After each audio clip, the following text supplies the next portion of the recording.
ناظر حسن گیلانی جو بہار کے بڑے ممتاز علماء میں تھے، جب وہ نظام عثمان حیدرآباد جو وہاں کے والی مملکت تھے، انہوں نے ایک یونیورسٹی قائم کی، جامعہ عثمانیہ، بہت بڑی یونیورسٹی۔ تو جامعہ عثمانیہ میں انہوں نے ایک شعبہ دینیات قائم کیا۔ تو اس شعبہ دینیات کا صدر کسی کو بنانا چاہیے، کسی بڑے عالم کو بنانا چاہیے۔ تو حضرت علامہ مناظر حسن گیلانی رحمۃ اللہ علیہ بڑے قابل فارغ ہوئے تھے، بڑے عالم تھے، کچھ کتابیں مضامین بھی لکھی تھی انہوں نے۔ ان کو بلایا گیا، وہاں پہنچے تو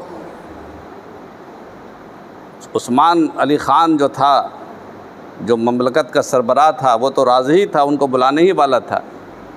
لوگوں نے کہا کہ حضرت یونیورسٹی آپ بنائے ہیں، یونیورسٹی میں ہر چیز اصول کے مطابق ہوتا ہے، تو شعبہ دینیات کا سربراہ ان کو آپ بنا رہے ہیں، ان کے پاس پوچھے کوئی ڈگری ہے کہ نہیں۔ تو مولانا گیلانی کے پاس وہ دیوبند کی ڈگری تھی، پرائیویٹ مدرسے کی۔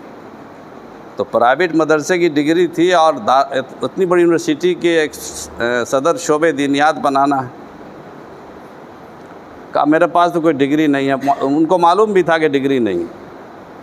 تو نظام نے جواب دیا کہ آخر جس شخص نے پہلی مرتبہ ڈگری جاری کیا ہوگا اس کے پاس بھی تو ڈگری نہیں ہوگی۔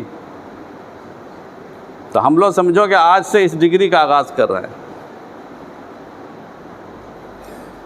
انسانوں، کھوکھلے مولوی بن کر کے کوئی فائدہ نہیں ہے، کھوکھلا طالب بن کے کوئی فائدہ نہیں ہے۔ ہر شخص اپنے وقت کی قیمت پہچانے اور محنت کرے، انشاءاللہ کریں گے۔ اور کچھ سمجھ میں بات آ رہی تم لوگوں کو؟ ہاں، یا ٹک ٹک دیکھ رہے ہو خالی؟ سمجھ میں آ رہی؟ کاہے کے لیے سب بات کہی جا رہی ہے؟